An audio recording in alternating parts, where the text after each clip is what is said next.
First of all, I want to welcome all of you here today. I know most of you, but for those that don't, my name's Kevin Donovan. I'm chairman of the Board of Selectmen. Standing beside me is Suzanne DeJusper, the vice chairman, Roger Woods, a member to the Board of Selectmen to my left, and Paul Bunker to my right. And how people have asked, how did this get started? And I'll be abundantly honest with you. After I retired, I volunteered my time doing funerals at St. Bridget's and Holy Ghost, helping the priest on the altar when a funeral comes in. And New Year's Day, I got my assignments for the week to do funerals, and I started thinking, I said, you know something? The only time after you're retired, myself included, that you see the people that you used to work with is at funerals. And I said, is there something I can do perhaps to change that? So I bounced the idea off a couple of the selectmen, and I said, how about if we have see if we could put together a luncheon to honor all the retirees of the town, the school, fire, police, highway, town hall, DPW, and what have you, and if that would be something that people will be interested in. So we put out a couple of inquiries. People seemed to be interested, and I said, well, now we have to raise the funds for it. So we approached the Friends of Abington Seniors and the Abington Elderly Services Incorporated, and they were most kind, and between both organizations, they have underwritten the cost for the entire dinner, and we want to show them the great level of appreciation. In addition, you were given a raffle ticket on your way in. We've had donations of different gift certificates and prizes. So what we're going to do is let you eat. They're going to serve momentarily, let you eat. At the conclusion of that, we're going to have a raffle that anybody that doesn't have a raffle ticket, let us know. And lastly, we had challenge coins made up for everybody that has a picture of the town seal on one side, and on the reverse side, thank you for your service to the town of Abington. And we'll make sure that the active employees get one as well. So on behalf of the Board of Selectmen, we want to welcome you here today. Thank you again for your service, your many years of service to the town of Abington. Feel free to tell stories to the active people too, to tell them how great it was and how you used to do things.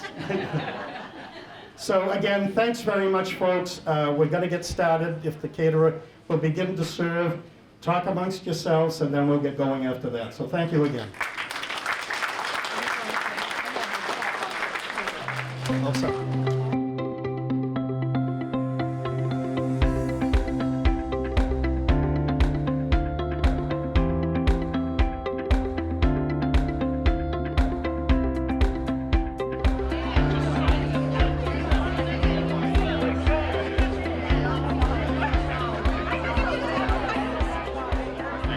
Well, the Retirees Luncheon is almost over now, and we thought we'd talk to a couple of people just to find out what they thought about this whole thing. And the first person I made do this interview, I'm sitting right next to Eileen Walls. Eileen, now just straighten me out here. I know you were a teacher. What were you teaching in those days when you were actually working? When I was actually working, I started at North School in the special ed department, then second grade at North, then second and fourth at Woodsdale, then fifth grade at the Frollo, then special ed at 7 and 8, then the high school. I took over for a pregnancy leave and I taught child growth and development and other electives. Then I finished the last 20 years at the Frollo School, grades 7 and 8 in the social studies department. Boy, you've been all over the map. I have, yes. Experienced, I like to say. Oh, but you traveled. You were like every school in town. The only school I never taught in was Center School, and my sister taught there, so I think that was good that we didn't teach in the same building. Yeah, probably. And I was never at Beaverbrook or ECC, whatever the name was at the time I was teaching, so. Yeah, I was thinking teaching a child development. You know my wife well, and she would appreciate that very much too. Yeah, I've known Mary, I don't know how many years now, since 80. So that makes 45 years, I think. Yep, we go back. That means you've known her longer than I have. That's right. So what did you think about this luncheon happening today? I thought that the idea that Kevin had was really nice. I didn't know how it would be pulled off because you really can't use taxpayer money for this, and I agree with that. And so the senior center and the elderly services were so nice. And I had no idea how many would be here, and I'm astounded at the numbers. I'm seeing people from when I started teaching in the late 70s here, and people who I taught with at the end of my career, and people I went to high school with. So it's really, really nice. I think it's nice that the police and fire and the VA, the veteran service agent are all here, and the school present school employees, they're serving, they're talking. It's just wonderful to see everyone. So, and we really can't say that you have actually completely retired yet, because you keep the gates at the football games, Yes. you work at the dyer. Right. What else are you doing? I work the girls' clock at the high school basketball games, and I also manage the district's website for Abington. So if you have any complaints about the website, it's me. If I'm not quick enough getting something posted. But yeah, you just keep busy. And I'm also washing graves at Mount Vernon veterans' graves at Mount Vernon Cemetery, only in the warm weather because it's a little chilly still. But you just keep busy, and time goes by, and you enjoy yourself, and you meet a lot of people. I've met you through the HSOA, and just nice stuff. And you're one of the people that first gave me some of the hints to a project I've been working on about the Whitman Bell Foundry. Whitman Bell, the Paul Revere-inspired bell. And the HSOA is having a meeting in Whitman, a conversation this Sunday at 2 o'clock at the Whitman Town Hall, because it's Whitman's 150th anniversary of breaking away from the mother town of Old Abington. And I don't think a lot of people probably know that Paul Revere learned how to make bells by coming to what was then South Abington, now Whitman, and learning at a foundry, Hobart's Foundry, there. So that's a wonderful story, and you've been working on it for a long time. And when you finish, it will be a wonderful story to share. That's one of the things that actually is on the plaque over there, where across the street from where the foundry was Paul Revere learned how to cast bells. Okay. Again, I would bet a lot of people don't know that, or even that there's a plaque. We should do a field trip of just all the plaques around the three towns. The dividing line. In Whitman, there's a plaque where the Civil War soldiers left to go off to Boston and then off to southern ports and places to fight in the Civil War. There's a nice way, and that's in the center of town. And they took the train into Boston, and they were supposed to stay camp out on Boston Common, but there was such a bad rainstorm that they put them in the animal stalls at Faneuil Hall. I don't know which was worse, rain or animal stalls, but that's what they did with them.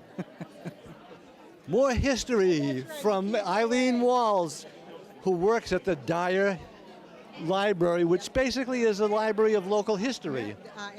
Old Abington, Rockland, Whitman. Fascinating stories. They say that the man who actually hung the lights, the lanterns in the Old North Church for Paul Revere's ride was John Pulling from Rockland. And we have a lot of wonderful stories. So come to the Dyer Tuesday, Wednesday, Thursday, 11 to 3, or make an appointment. And you'll see sports memorabilia, newspapers, pictures, house histories. It's just a really interesting, plus a beautiful building architecturally. Well, there was thinking when you said ought to show people all the markers that are around town. If we showed them all the markers that all three towns have, it would take a long time to do that. A long time, but it might be a nice field trip. We'll get the senior citizen bus and take a ride. In the Whitman, I like to call it the Rock Walk. The Rock Walk. Oh yeah, that's a good one. We could call it that. Yeah, we have a lot of them.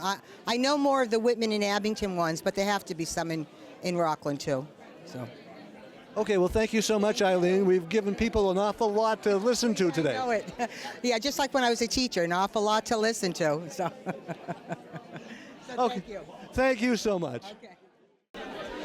Well, we found somebody else we can talk to. Somebody else who's been around town for a long time and has done a lot of things in the town. It's Nancy Reed, and I'm just going to sit down and we'll talk to her right now. What department were you in when you retired from Abington? When I retired, I was working for the library as an assistant librarian, / bookkeeper.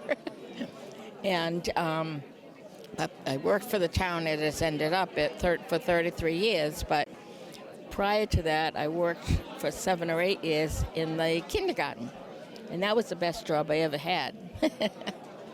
So, You really like the little ones, huh? I do. So I really missed it, but then I got to see them come into the library when they had children of their own. So that was kind of interesting. And of course, I was at first we had the old library in the basement on Randolph Street. And then I was lucky enough to spend several years at the new library. And we had a lot of fundraisers to build it. Thanks to the town, we did get it. So that's how the town does things. Everybody pitches in, So I'm looking forward to some good stuff going on this summer with Abington Celebrates. But the last thing I retired from was the volunteer job of chairing the Abington Summer Concerts. But after 25 years, that's just about enough that I could do. So I'll still support everything I can, though. Yeah, well, you're still busy with other things, like you said, with Abington Celebrates. So this is almost like you're not really retiring at all. You're just keeping going. Right, and no pay. But that's all right. I love it. I'm a townie. Yeah. What did you think about the luncheon here today? Oh, it was wonderful. What a nice idea.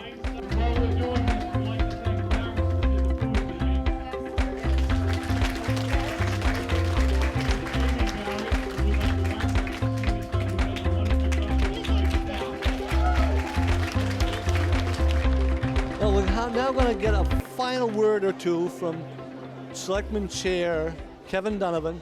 Kevin, how did today's banquet work out as far as your plans went? Very well. I think clearly we had a great show from the school department, fire department, police, DPW, town hall, library, all across the board. We had representation from everybody.